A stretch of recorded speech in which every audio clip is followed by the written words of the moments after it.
Best.Podcast.Ever is sponsored by the Gertzberg Law Firm, a full-service business law firm in Cleveland and Chagrin Falls that's changing the way businesses retain their attorneys. Go to gertzberglaw.com to learn more. While you're there, check out Cover My Six, a complete legal audit of the 6 areas that most often create or prevent business lawsuits and government investigations. Go to covermysix.com to learn how we keep you safe. Enjoy the show. Ladies and gentlemen, you're about to listen to the best podcast ever recorded.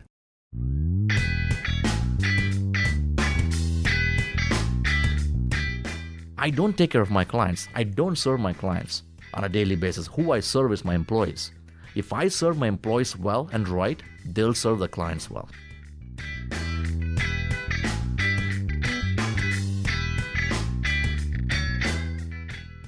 Hey folks, Alex Gertzberg here. Once again, sadly not with my partner in crime, Molly Gebler. Molly is unable to join us and promises, really I'm making the promise here, that there won't be too many more of these without Molly because I miss her and I know you do too. But I'm not alone here, folks. I am here with Jean Makesh, who... some of you longtime listeners will remember from our 13th episode. I think that this is our 77th episode, maybe. I could have that totally wrong. It's in the high 70s, I know that. And Jean was episode 13. And what I'm going to tell you, folks, don't listen to that. Do not go back and listen to episode 13. If this was episode 20 to 30, I would say go back and listen to it. But that was in January 2017. And 60 plus episodes ago. And I listened to it this morning. I will tell you, unlistenable. It's actually embarrassing, Gene. So first of all, it was on equipment that really had no business projecting voices into the public media, and Molly knew what she was doing. I sure as hell didn't know what I was doing. Now, if you are a Jean Makesh fan, as I am, and you just can't get enough of Jean from just this interview, then sure, go back there, but do not judge me, people. Do not judge this podcast by what you hear in episode 13, because we are light years ahead of that. It's cleaner now. We sound better. The equipment is better. We sort of know what we're doing now. But anyway, so Gene was on there. He was our 13th guest. And for those of you who don't know Gene yet, you really should. He's the CEO and founder of the Lantern Group.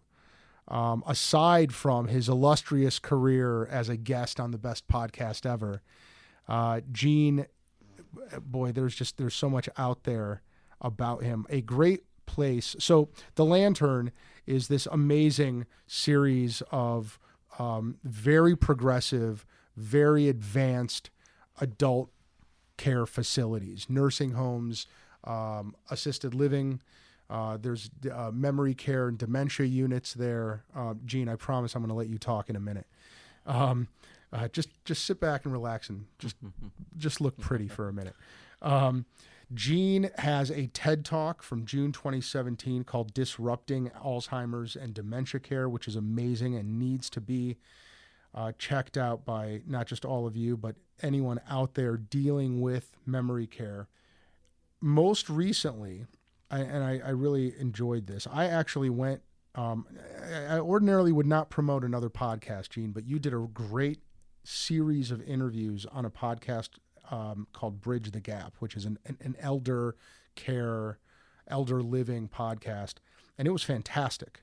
It was fantastic. And so if you really want to know about Gene's work and design and plans for memory care and for the Lantern, that's a really good place to learn about it, because that's not what we're going to talk about today. What I asked Gene to come back here for is to help me dive into his entrepreneurial world, into his serving as a grower of industry, as a grower of business, because he has been that. 3 facilities, 3 separate? 3 communities. 3 communities, 3 Lantern communities. There's Saybrook, there's Chagrin, there's Madison. I have that right? Correct. And so he does amazing work there. He was a featured speaker at the Alzheimer's Foundation of America conference. He is on the board of directors of Lake Erie College. In 2017, he was honored in Dubai at the World Government Summit for Innovation. Great article about the Lantern in Cleveland.com in August 2018, and the list goes on and on and on. So with that, Jean, now I'm going to let you talk. So, Jean, say hello to everyone, would you? Hello, hi. Good. So they know you're actually here. And so, Jean, you and I just sat here for the last 10 minutes walking through some of the, we'll call them light bulbs, that have gone off in your life as a, we'll call it as a business grower. And I want to hit those light bulbs chronologically. Okay. So let's start. And by the way, before we start there, did I miss anything big? Did I hit all of the major things about you that you would want to share? Tell the audience what I missed. No, you did not. Good enough? Yep, absolutely. Alex, thanks so much for having me. Truly, truly an honor being back here. And boy, I'll tell you, the way you described me, whoa. Yeah, that was amazing. You know what I forgot to say I'm about humbled. You? Yes. Dashing good looks. Oh, God, man. Telling you. Gene looks like he's 17 years old, kids. Oh, my gosh. So, Gene, let's start from the beginning, all right? We're in the 70s in India, yes? Yes, well, that was the time I was born. Yes, right. And give us an idea of what your early years looked like. My early years, well, I was born in India, a small town called Pondicherry in India, very highly, I should say, influenced by French culture. Beaches around where I grew up, great parents. I was one happy-go-lucky kid, just wanting to have fun. Siblings? 3. It's including me. It's 3 of us. I'm the oldest. You're the oldest, okay. And middle class background, yes? Very much so. What did your parents do? My dad was an administrator in a medical college, and my mom was a nurse. She was then over time she ended up being the director of nursing for a big hospital system. You were obviously a straight A student, I'm guessing. Very well behaved and well disciplined, yes? Not really. But add some color to that. No. I think the first few years when I don't know what I would say the first maybe 8 years, for the first 8 years until I wasn't. When I say first 8 years, I'm talking about until I was in 2nd or 3rd grade. I was an A student, straight A student, and I think I maintained that until I got, I don't know, maybe 7th or 8th grade. But things changed after that, and I don't know what it is. I know what it is. I just declined. I mean, I was like going down the drain. You don't think it was coincidental that it's right around then that you start liking girls? Think I'm onto something? You think we just diagnosed the issue? Yeah, I think so. And oh my goodness, sometimes, Gene, I think I went into the wrong line of work here. Mm-hmm. I think I should have gone into the medical field. Yeah. Anyway, so things went downhill in 7th and 8th grade. Yes, it did. I for some reason I had no interest in studying. I was a straight A student until then.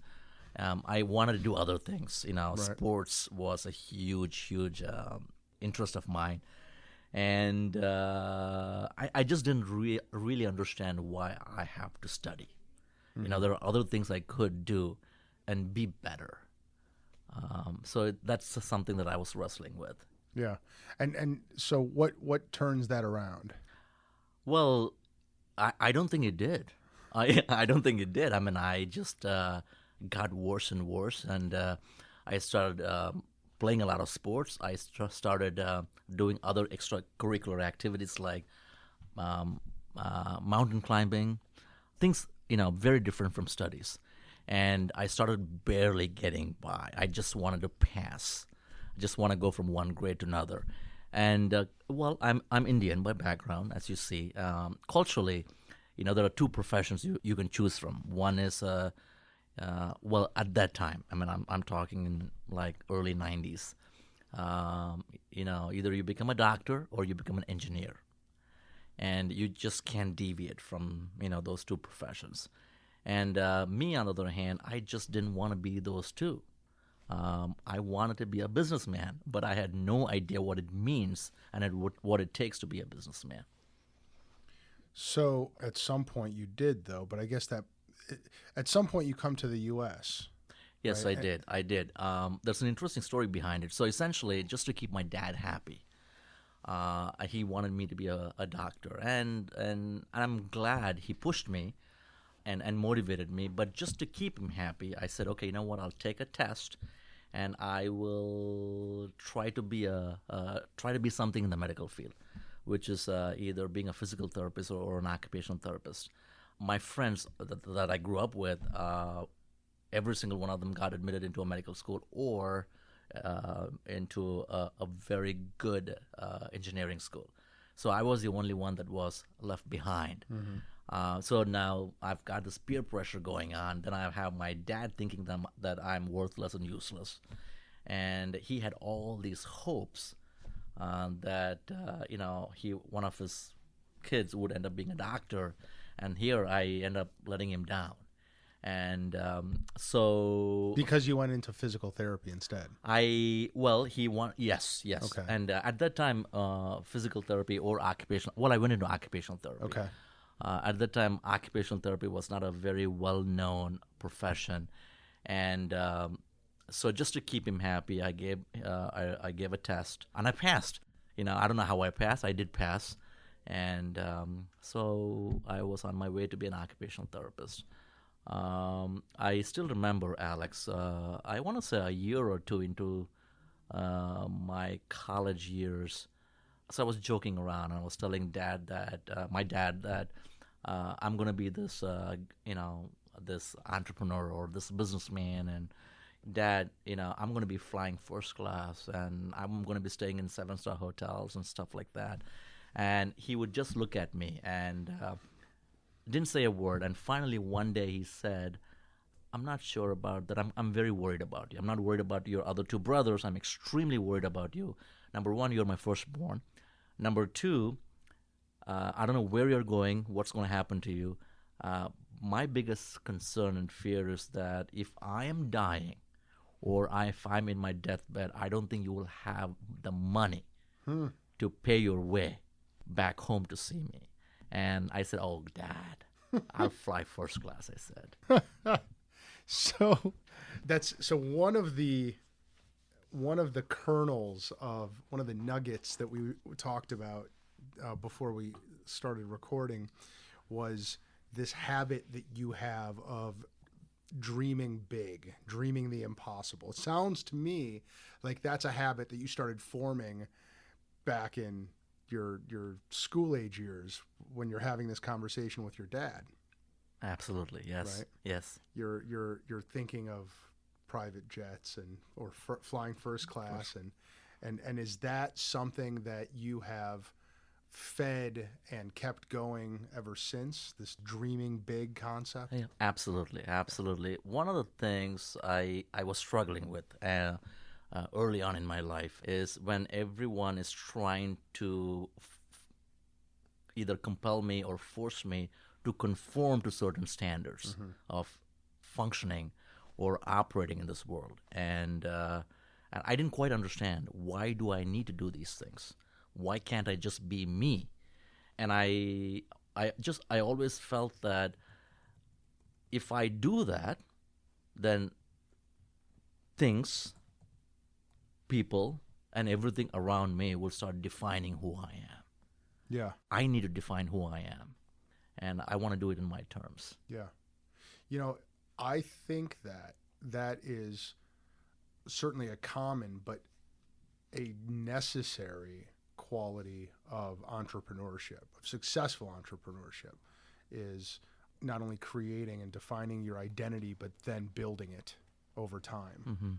And it sounds like you figured that out relatively early on. Yes, I'm still figuring it out. Well, we never get it right. No, we only think that we get it right. But. I was young when I came here, and I got fired the very first day. And this was here in the States. In the States, when I came to the States, the very first day, after my 7-8 hours of work, I was asked not to come back. What was the job? What was the company? Can you say? It was a nursing home chain, and my job was not being an occupational therapist. And my undergrad is in occupational therapy. My master's is in acute orthopedic medicine. So now all of a sudden I come here, walk into a nursing home, and I see all these old people that I've never seen in my life. I mean, all under one roof. The lady, the first client that I saw, she was obese. She was big. She didn't have dentures. And that really scared the heck out of me. And I'm standing there, and I didn't know what to do. And I think, that was the beginning. And as a youngster, you see your grandpas and grandmas, then your extended relatives, but you don't see so many old people. So, all right, hold on. Let's back this train up for a second. What did you do to get fired on your first day at a nursing home? Well, I was supposed to do 10 assessments. Okay. I was able to, I think I did about 3 or 4. You took too long. Way too long. Yeah. Okay. Way too long. I was literally practicing every little thing I learned in college. So, I was doing an assessment. Let's say you want to, I believe the first client that I saw, she had a stroke, and I was supposed to do an assessment and come up with a treatment plan. And so what did I do? I was fresh out of college. I pretty much did everything by the book. And usually assessments takes about an hour.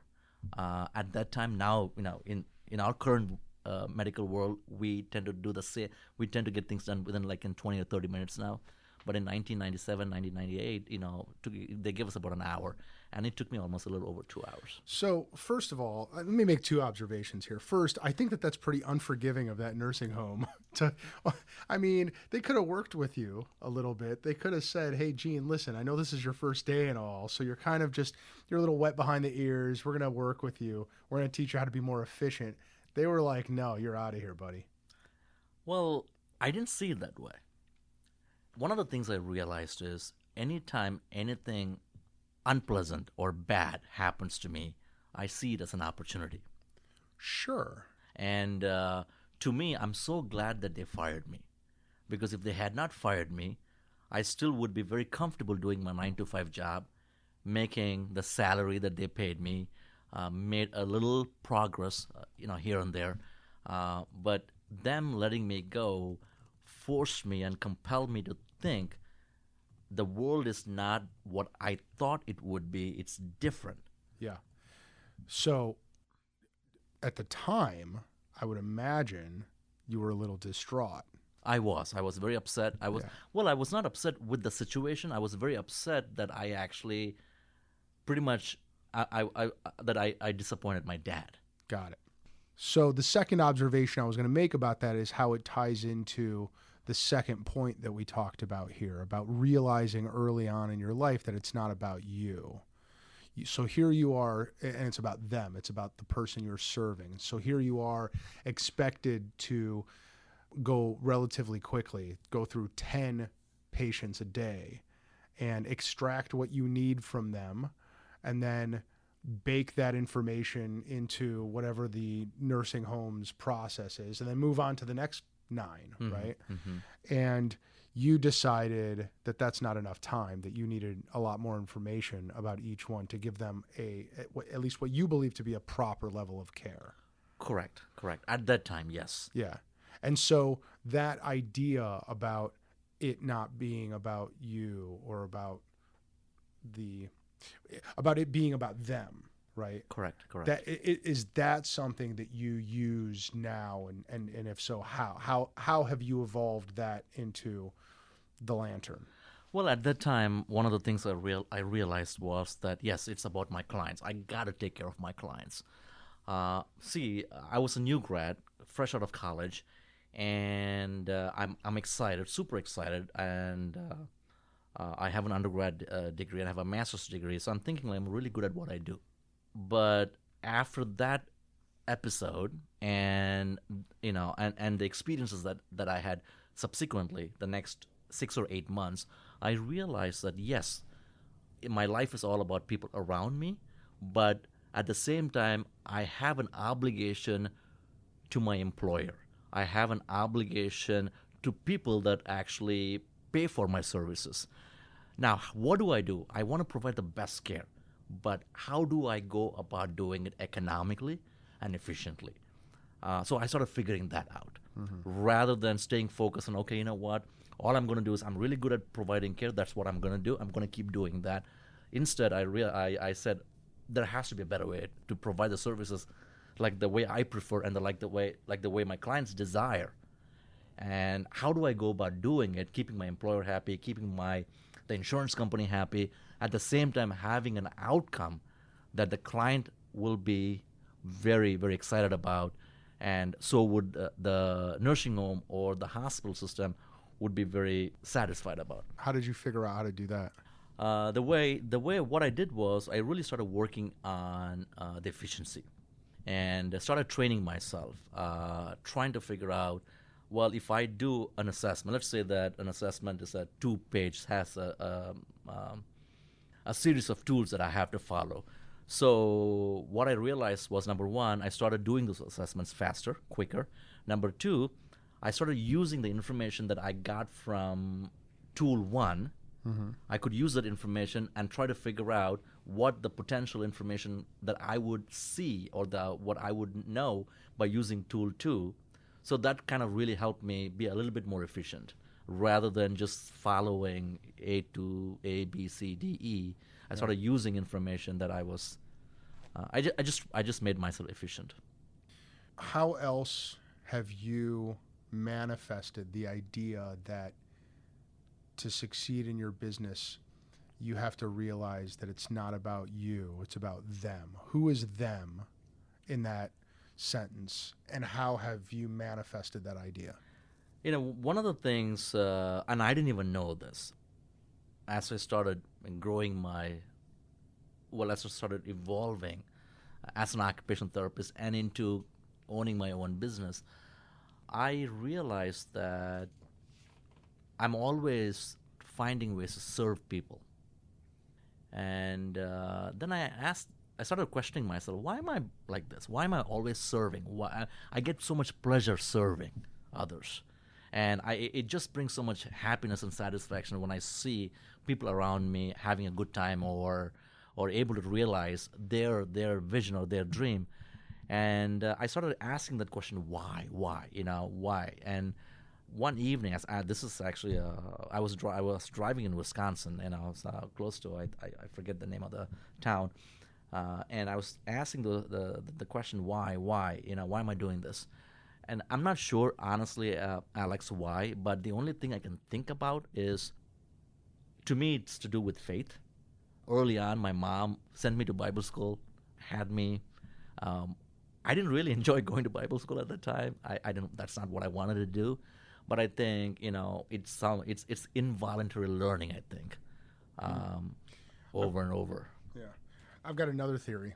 Tell me if this is accurate, because I mean, look, all of our clients most of the clients of this law firm are businesses and business owners, and I really is one of the reasons we have this podcast is because I really love talking to business owners, and I try to draw parallels and see the patterns, and plus I read a lot about it.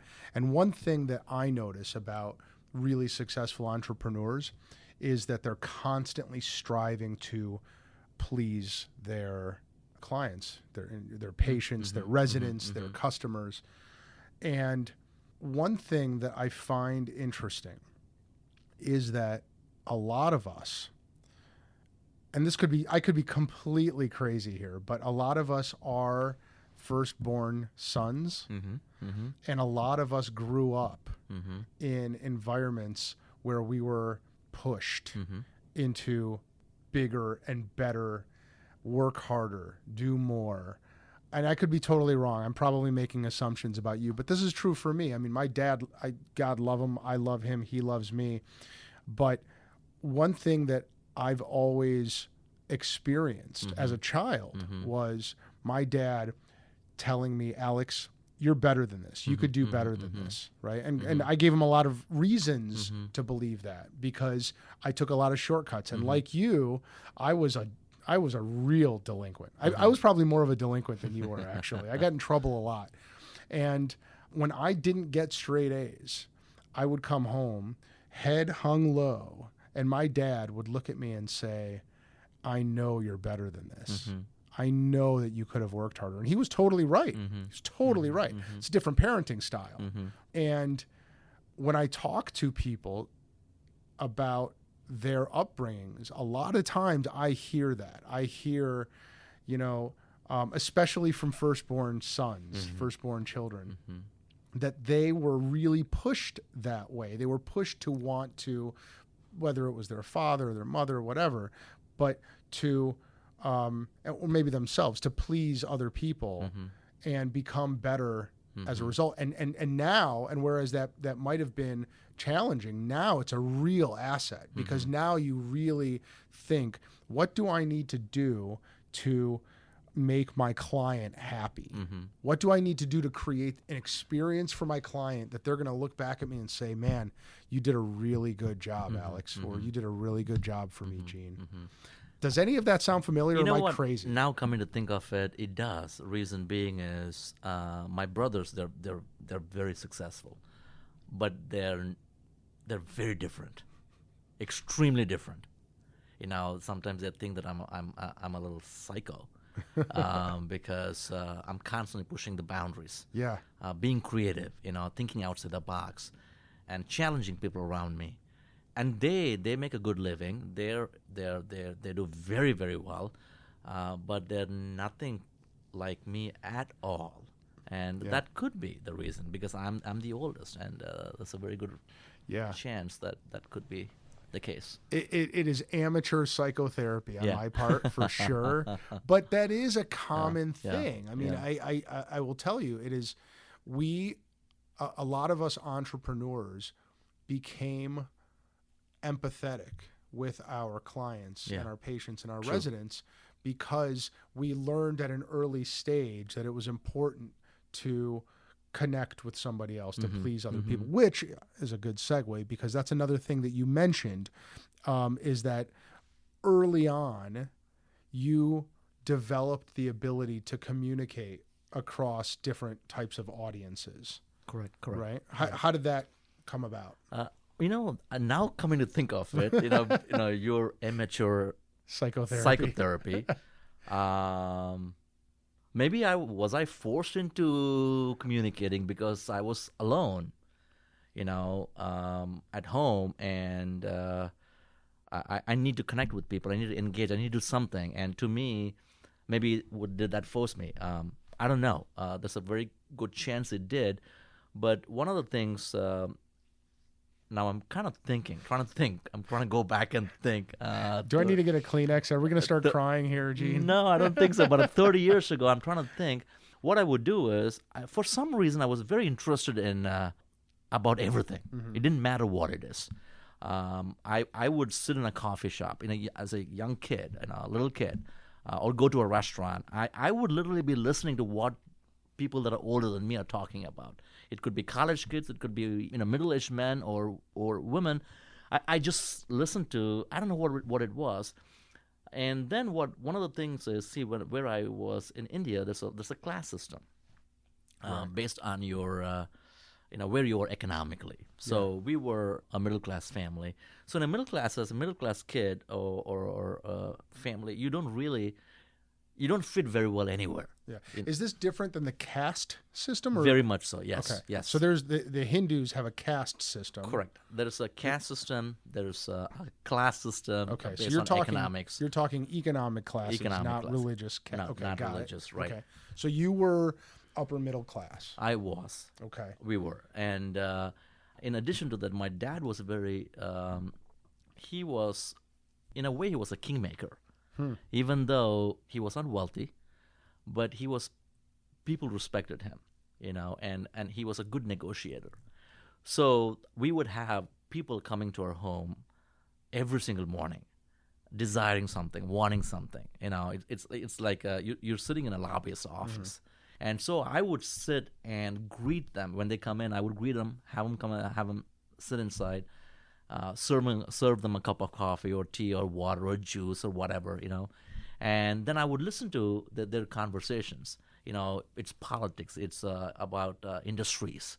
It's about things that's happening outside India, and who's going to be the next minister or the president. Who's going to be the next governor? How do you go about getting someone elected? So, so you have people coming from different walks of life into my home. Even though it's a very small, modest home, being who my father is, I had the opportunity to listen to all those conversations. Maybe that helped. I don't know. When I go out, my dad would say, "Hey, why don't you wait here? I've got a business to finish up. I'll be right back. It's going to take about 10, 20 minutes. Just stay here." So I would be standing outside an office space or a restaurant or anywhere. What I would do is I would start engaging with people around there, talking to shopkeepers or people that are walking up and down the street. I still remember one day there was a gas station right across the street, and I waited for my dad said he would be back in about 10 minutes, and it was almost over an hour. And I just walked up to the gas station, and I saw a bunch of in India it's a full serve. It's a full service. So I stood there and I started looking around, and then I started talking to the guys that were, pumping gas. And I still remember my dad came out of his meeting. He was looking for me, and I was here pumping gas, helping this kid I hardly knew, trying to be his friend. So little things. Or I'm out looking. We used to go out to play, go to the field out to play, and it was it's quite a distance, about a half a mile or so, and I would walk down, and I had to go through a hood-like community where economically people were not that well off or doing well, and I would see kids playing basketball or volleyball, and I would just stop and see if I could play with them. And in the first few days, they would not talk to me. They wouldn't let me. They saw me as an outsider. But then, my persistence and wanting to play, then all of a sudden I became their friend. And then I started bringing them to my upper class friends, introducing them to my friends. Yeah. And there was some pushback in the beginning, but when they saw how friendly the other group of kids were, then so it's one after another. I think it was little by little. I think. Yeah. I mean, it sounds to me, to paraphrase, that you developed this charisma and this connection that you were able to have with lots of different classes of people economically. I'm guessing your dad had similar charisma, right? Some of which you learned from him, some of which you learned while waiting for him to get out of meetings. But that too, I imagine, is important to you today, important to how you've built your business. Correct. Absolutely. One of the things I realized is that it doesn't matter who you are, where you're from. We're all humans. But the basic human need is, there's this big feeling out there that everyone is craving for love. The world lacks love. When you go on social media, Facebook or Twitter or Instagram or LinkedIn, it's all about love, love, love. One of the things I realized a long time ago is it's not about being loved. I think our basic human need is being appreciated by someone. And I realized that if I can, everything that I say, anything and everything that I say means more to people that's listening to me. The reason I say means more is I could be communicating something that I intentionally, but the person that's receiving that information could be perceiving the same information based on their experiences that they had, in their lives. So the key thing is I realized that it's very important for me to be very positive, be appreciative of people, be thankful, be grateful. It doesn't minimize who you are. It only enables you to connect with other people. I think that you know about Abraham Maslow's hierarchy of needs, right? So the bottom one is security. It's the very first thing we all need. But I think the second one is acceptance. Mm-hmm. So that need to be heard, that need to connect is right there. It's right above, making sure that there's a roof over your head and clothes on your back and that the predators aren't nearby, mm-hmm. right? Mm-hmm. Feeling socially accepted is right there. And it sounds like you figured that out fairly early on and you're still doing it. It's become part of our culture now, our labor culture. Yeah, we have a program throughout the organization. It's all about love, affection, and respect. Yeah. When I introduced this program, I still remember in 2004 when I started talking about love. We just came back from a business retreat from Kalahari, and I was spending time talking about love, affection, and respect. And one of my directors, who's been with me for a very long time, she said, I thought it was kind of creepy when you started using that word, but now it makes perfect sense. Yeah. So the most important thing is it is something that people have to see on a daily basis, and it has to be intentional and it has to be purposeful, and you don't lose expressing love, respect, and affection. I'm in the industry. I'm in the business of caring. I care for people. We have systems and process as an industry to enable our caregivers, to enable our staff, our housekeepers, our cooks, our chefs, our aides, anyone and everyone that works in our buildings. We have a process and system to teach them to express love, affection, and care to the clients that they serve. What I realized early on was, in the first place, I'm not sure emotions like love, respect, and affection can be taught through a system, can be made a process. These are emotions. You have to feel it. So how do you develop that feeling? The way you go about developing that feeling is we as leaders in our organization, we have to express it intentionally and purposefully to our staff so that in turn they feel and they realize and they're able to emit that to our staff, to our clients. What have you learned? So you said 2004 you started? I started in 2004. So 15 years. 15 years. Over the last 15 years, Jean, what have you learned about hiring that handpicks your talent, your people, that make them more amenable to that kind of service level based on love and respect and affection than those who aren't? Well, I think what I look for is two things. Anytime I talk to my staff, usually at this time I've got to a point in my life where I'm hiring leaders. In 2004 when I started, I used to hire everybody, including caregivers and stuff like that. So today what I look for is, number one, is passion. Because that's something that I can't teach. I can teach everything else. Passion is something that I just cannot teach.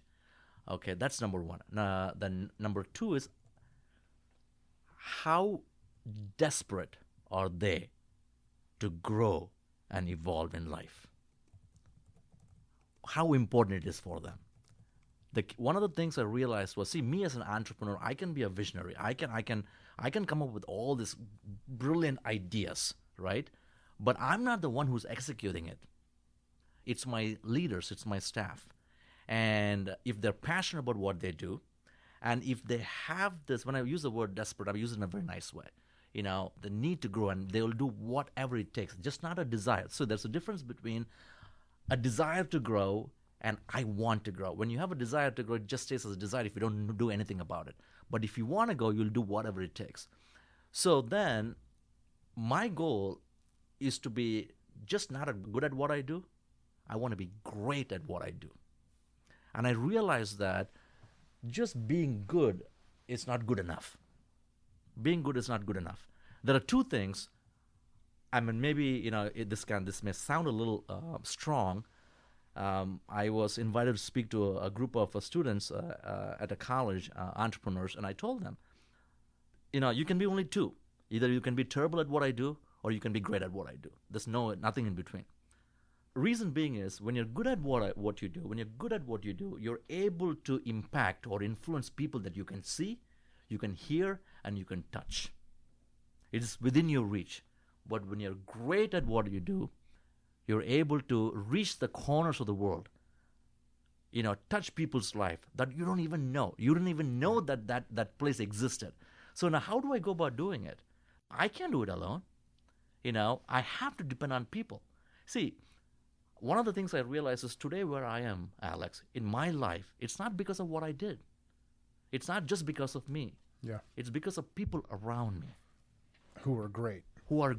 Yeah. I mean, look at you. You invited me to talk about this, right? I mean, I never would be part of a great podcast unless you invited me. You saw something in me, right? So I'm here because of you.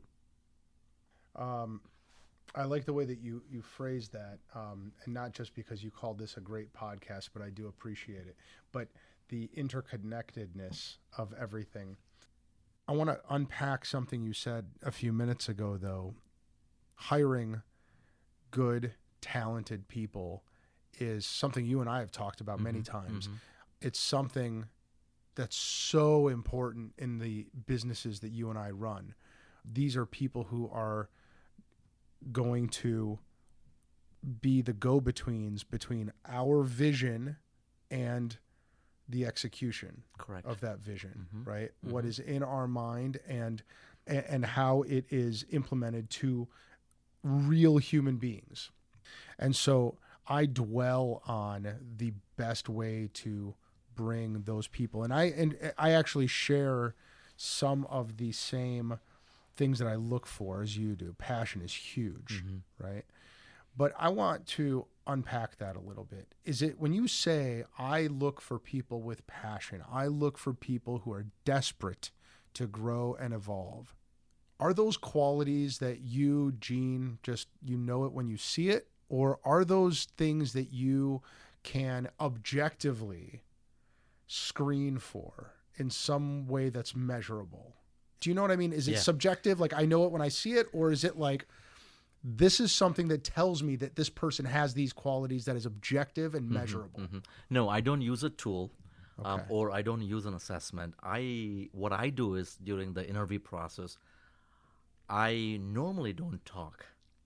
I listen. And I would ask a question, a very simple question, and a very open-ended question, and I will listen what they have to tell me and how they go about telling me. And they would talk about their life experiences. Usually interviews with me, I'm the last one to interview. Even the leaders, they're screened by two different, leaders before they come to me. My interviews usually last for about 2-3 hours because I'm listening. And I want to know how they evolved in their life. And they will tell stories. And of course, we all make mistakes. And I've made mistakes, and many times, plenty of mistakes. But how do they get out of it? Where they want to go, where they were, where they are today, where they want to go. And how fast they want to go. See, one of the things that worries me is people when they want to go fast. And I was one of them. I wanted to go fast, but I didn't realize that there are a lot of things that I need to learn before I get from point A to point B. You never know that the storms, the weather that I need to endure and really become strong. And so just listening to them. Yeah. For the most part, now I'm at a point where I've been doing this for about 20 years now. I can tell after 2 or 3 years. What I look for, Alex, is for someone that's very selfless. selflessness is very important, and Yeah. and listening to the life stories, and them describing everything. And I'm a sucker for selflessness. Yeah. When I know that they're selfless and they're passionate, I mean, all my directors in my buildings, all my leaders in my buildings have no business background.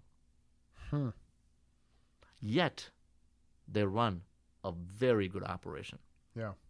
It's interesting, isn't it? Because I too, I mean, I've been practicing law for almost 20 years, and it probably wasn't until the last couple of years that I realized that I can get so much more and I can get such a better result for my client by talking less, and my employees too.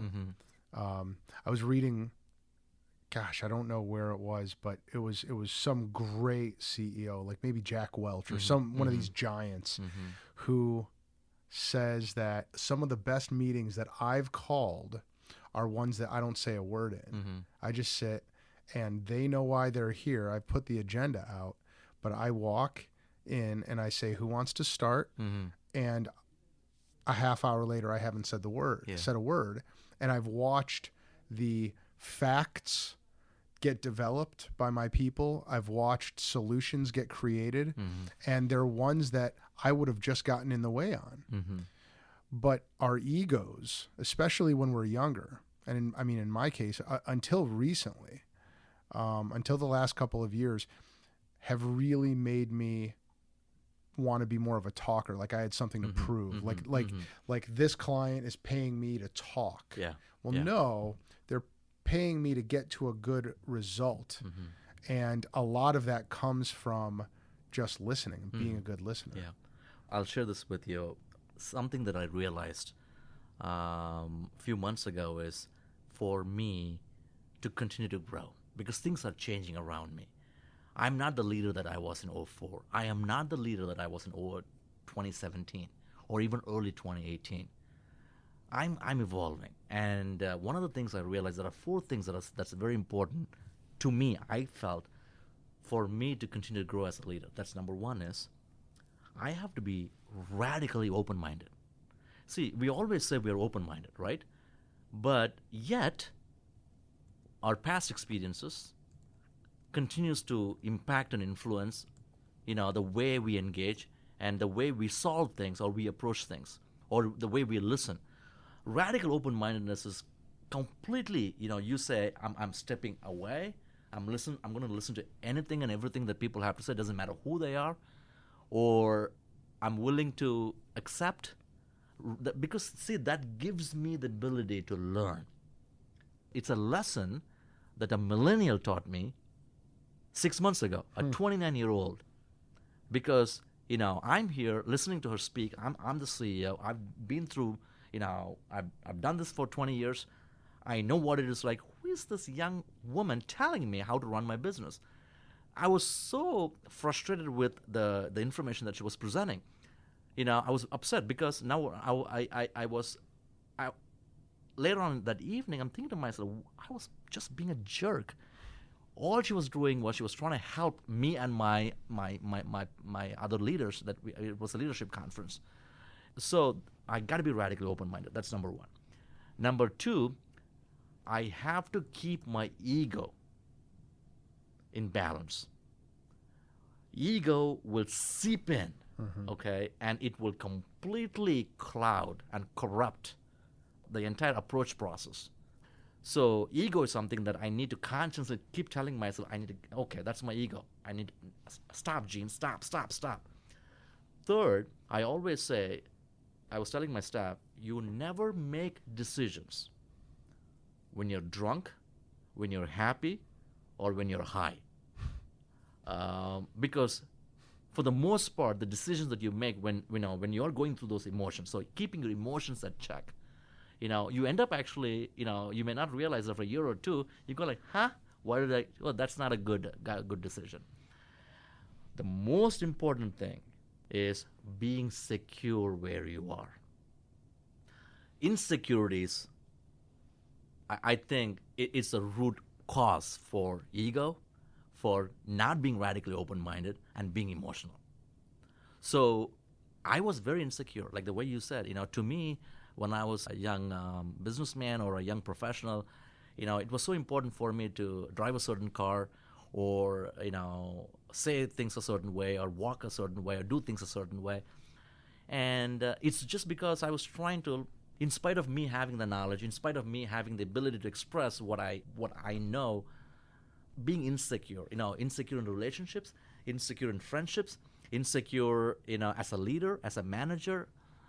So these are the 4 things that I realized that I need to work every single day to ensure that I'm able to continue to grow as a leader. How do you know when that's your ego talking? How do you know when your ego is, and I mean, how do you, Jean Makesh, know that this decision is being driven by ego, or that this action or these words coming out of my mouth are ego driven? When I'm not willing to listen, unwilling to listen, when I don't have the patience, I think the other person doesn't know what they're talking about. I know better. Sometimes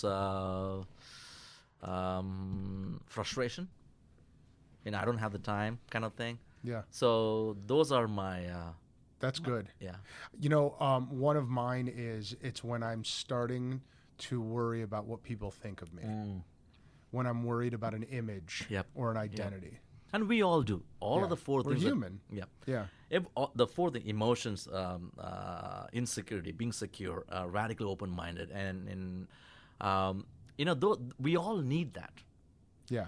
But they have to be in balance and in harmony. Yeah. When it's off balance, that's when. Are you a meditator at all?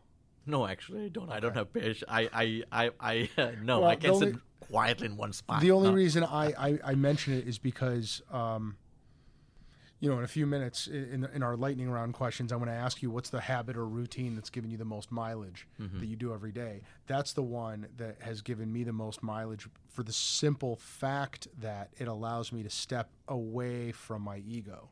It allows me to see that the thoughts I'm having, the impulses I have, the words that I want to use, the motivations, whatever, are driven by this need for a certain identity, or to please a certain person, or to make people think that I'm a certain kind of a person, right? And for me anyway, it's meditation that allows me to build that muscle, just that noticing muscle, that awareness muscle. A lot of people, including people that we've interviewed on the podcast, say prayer helps them with that. Therapy helps, but for me, that's what it is. But you're right. That is definitely a critical skill.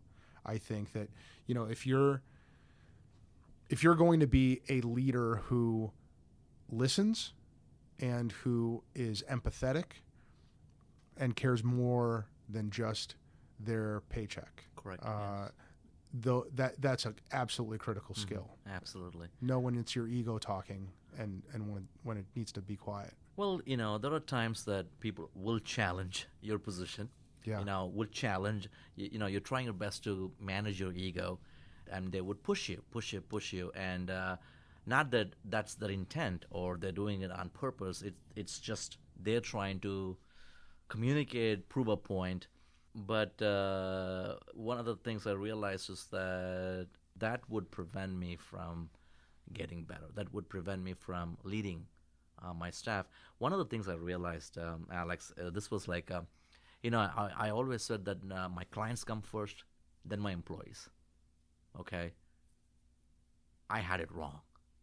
My employees come first. I hardly talk to my clients. As a CEO of this organization, I have zero engagement with my clients. When I started this organization, yes, I had. But now I'm in a corporate office, right? I go into my buildings. Then I see my families. I see my clients. I talk to them, but not on a regular basis, not on a consistent basis. So I don't take care of my clients. I don't serve my clients on a daily basis. Who I serve is my employees. If I serve my employees well and right, they'll serve the clients well.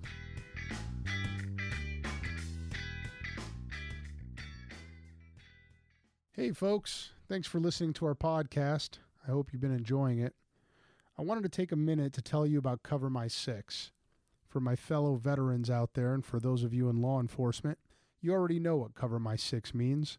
And for the rest of you out there, it means cover my butt. And that's what we do for our clients. I've been litigating business cases for many years, and here's what I've learned about them. First, they're not fun for my clients. Even when lawyers knock it out of the park for them, business owners and professionals in litigation find it stressful, distracting, time-consuming, and expensive. Second, I believe almost all business lawsuits and investigations are totally preventable. Third, almost every business lawsuit and investigation has focused on some combination of 6 key relationships. Those with customers, vendors, employees, shareholders, insurance companies, and technology. Knowing these 3 things, we created Cover My Six to optimize those 6 areas for businesses of all sizes. We create and facilitate the company's key documents, and we optimize their policies and practices in those 6 areas so that their owners and employees can focus their time and attention and money where they should, on making and selling their products and growing their business, not on lawyers and courtrooms and lawsuits. So go to covermysix.com to learn more about this service. I'm really proud of it, and there's nothing else out there that's like it. Our clients love it too. They get security and peace of mind from it, and I know you will too. Go to covermysix.com to learn more.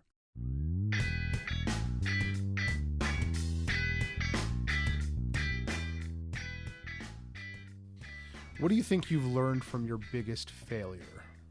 My biggest failure, this may sound very cliche, I see an opportunity in everything. I have not had any failures.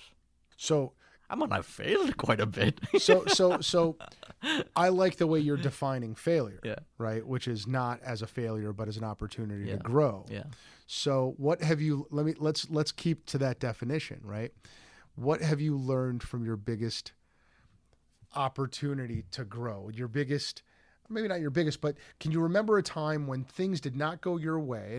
And other than the time you got fired on your first day, when at the time you thought, well, this really sucks, but you learned from it and you saw the opportunity in it and it couldn't have worked out better. Yeah. For me, every single time it's always been humility and humbleness. You know, when I fail, first of all, I have to come in terms with it. I can't get upset, frustrated. So I have to be humble enough to accept that I failed. What is it I can do to make it better? Then I look at every party that was part of that process. And now I say, okay, now if this project didn't go well, or if I was not able to raise money, now what could I have done better? You know, how could I have motivated or inspired the parties that I was engaging with to make decisions that are that are favorable to me? So that's just one example. Yeah. Let's say that if I am being threatened by a lawsuit, I'm in a very highly, where litigation is quite rampant. Yes. And if someone a family is trying to sue me or sues me, I go back and look at, okay, how could I have prevented this? Yeah. And I don't get upset. I don't get scream and yell at my employees. I just don't, because it's no point. And all the corrective actions that we need to take, or actions that we need to take moving forward. Personally, what I've realized, Alex, is now that human beings, we don't go to work every single day saying, you know what, I'm going to do my best to screw everything here. Right? Everyone is coming to work with a good heart, with a good intent. Unfortunately, things happen. Now, me as a leader, I got to be proactive. Okay, I should think about every possible case scenarios that potentially can happen. What we've started doing now is that we've started getting involved with our employees in their lives. How so? Because, well, we not too personal. We said we talk about caring, loving, and affection. If they have challenges, if they have problems, we need to find ways to help them. Right. And let's not think twice. So it's a culture of caring. Yeah. Oh, that's great. And we've started doing that, and I think that's another reason why. I got to tell you this joke. Yesterday, I had a meeting with my insurance agents, and usually every 6 months they would do an assessment to see what our exposures are and things like that. And so one of the questions that they ask is employee turnover ratio. In our industry, it's anywhere from 40 to 50%. Okay, and the underwriters know that. So my assistant and my CFO asked me, okay, they're asking for this number. How do we go about doing it? So I gave them the formula, how you go about doing it. And I don't follow up because I know they'll do it. They're going to take care of it. But anyways, right before the meeting, I am looking at the application form. I'm looking at the number. It said 15%. I said, ooh, that doesn't sound right. They go like, why? Oh, gosh, the underwriters are going to question that. How did you guys figure this out? They said, Gene, we just did what you said, and we use a formula. Okay. I said, well, that number is way low. Now, if the underwriter looks at that number, and they're going to question the contents of other response, the responses for other questions, right? This is going to take away our credibility. And I said, well, let me do it. They go like, you're kidding me. The meeting is in 5 minutes. I said, no, get me all the information. So they're all running around trying to gather information because I want to make sure that I'm doing it right. It just didn't make sense. So we gathered the information for the last 4 months, pulled out the payroll, the number of separations we had the last 4 months, and the number of employees we had. And I divided the number. I had Heather call the directors in the building, really to understand, okay, did these employees get separated? Where did they go? What happened? I am not kidding, Alex. When I figured the number out, it was 5%. Wow. We were doing something right. So I'm like, oh, my God. So essentially, I think everything that we've been doing for the last 10, 12 years is beginning to pay off. My focus has always been the number of employees we lose because there's an economic consequence to that. I never focused on the number of employees I retain. Yeah. Gene, if sitting next to you in this conference room or the Best.Podcast.Ever studio is a, 28-year-old Jean Makesh who is just getting into the nursing home ownership business. I'm sure I'm getting the age wrong. You were probably like 12. I don't know. But, what do you say to him about the years that are ahead, and what's the advice you give him? The only advice I'll say is challenge the status quo. Be brave and don't accept the way things are. Do not accept the way things are. I finished my TED Talk with this little story. I'm fascinated by the apple falling from the tree.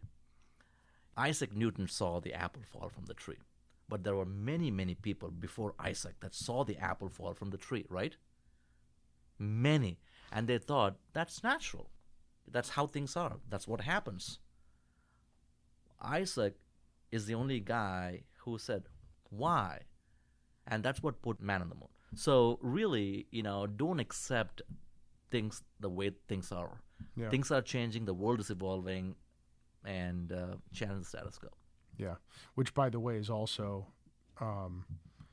as a general proposition, the way to exponentially grow your business. You can incrementally grow your business by doing what everyone else is doing, but doing it faster or a little bit better and a little bit less expensively.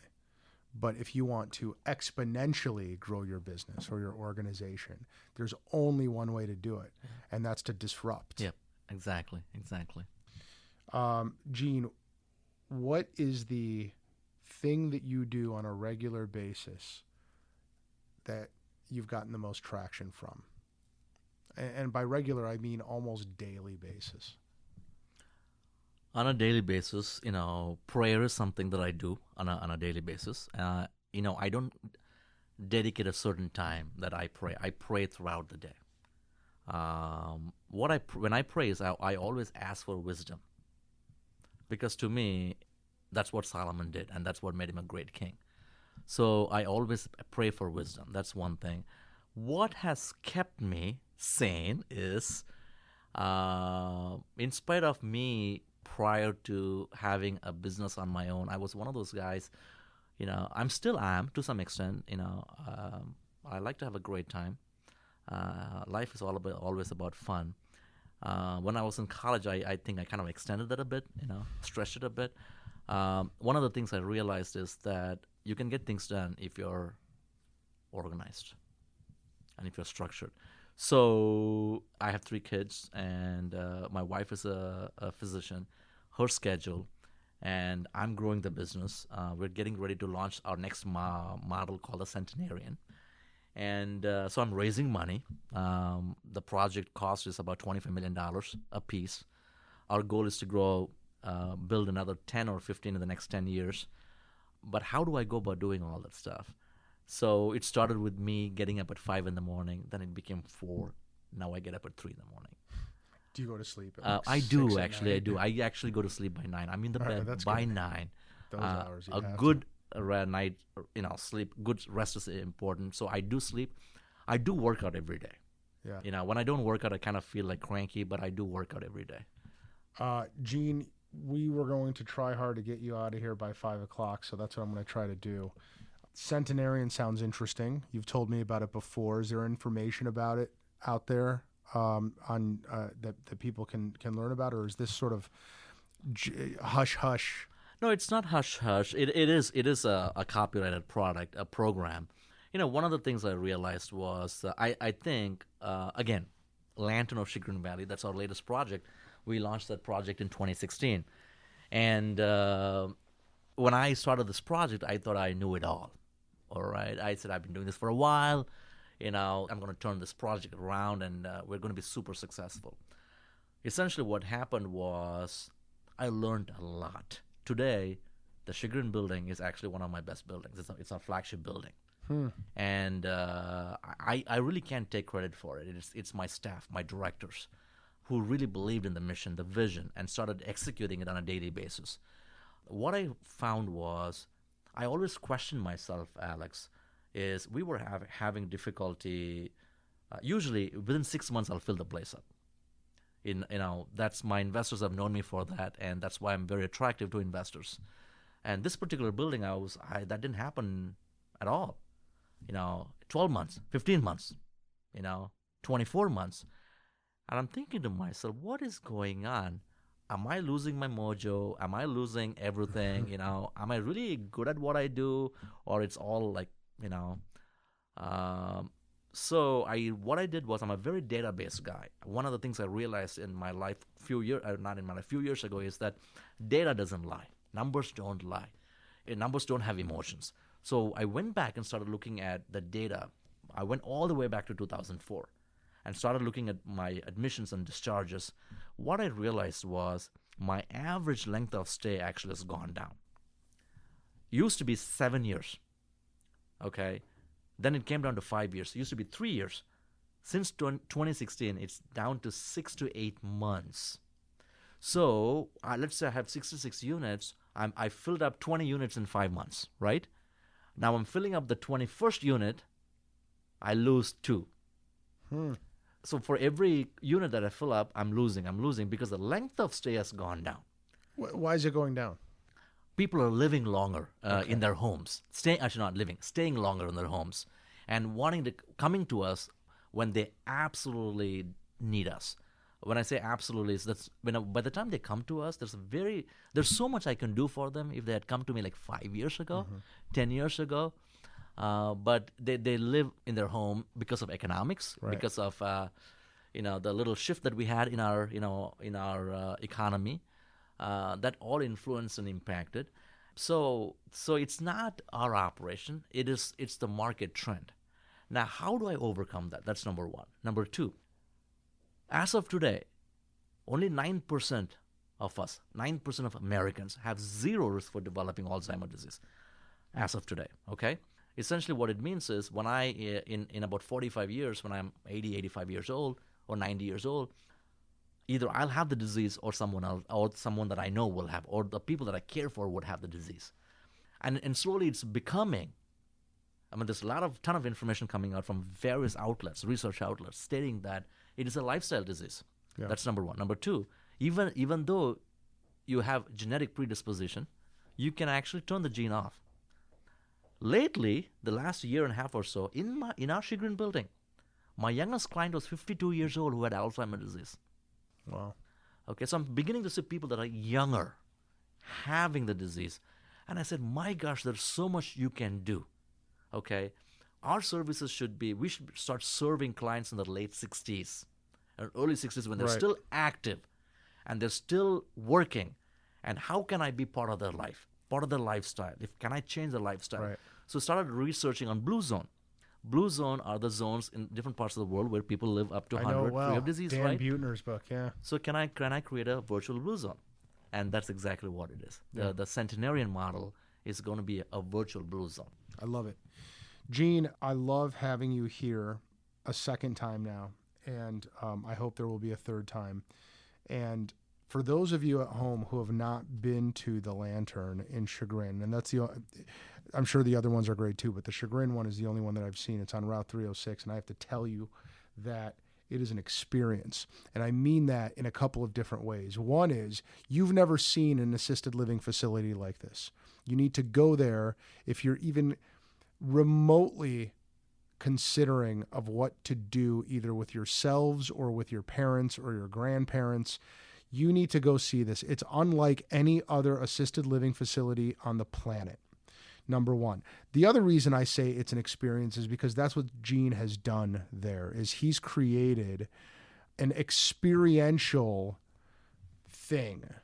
It isn't a place for people to just be and exist and be fed and go to sleep and receive medical care. It is a place for people to go and receive an experience like they had when they were kids, like they had when they were living on their own. They live in these units that look like standalone houses. There are white picket fences in front of them. The floor looks like a golf course. The ceiling is this virtual reality programmed sky that is turned into a sunny day or a starlit night, depending on the time of the day. And that's to help them receive the experience that will help them sleep or wake. And so Gene has really done this experiential thing over there that is pretty amazing. So all of the things that we've talked about today about disruption and leadership and learning from opportunities and dreaming big and learning to communicate to different kinds of people. If you walk over there right now, and you should probably ask for an appointment, don't just walk in, but go over there and see the things that we've talked about in this episode in action, and talk to the people there. And Gene, you've been kind enough to let us into that facility, my lawyers and me, to learn about that experience. And I can't thank you enough. I feel like it's made me a better business owner too. Oh, thank you. And I just love it. And I can't speak highly enough about you as an entrepreneur and about the organization that you've created and the experiences that you create for your residents. So I commend you on that, and I can't wait to see where the next, until you're a centenarian, I guess that's another 70 years. So where the next 70 years take you, Gene. Folks, I hope you've enjoyed this episode. I hope you will go to either thebest.podcast.ever.com and click on the subscribe button there, or go to iTunes and subscribe there, or go to our Facebook page and like there, and tell all your friends.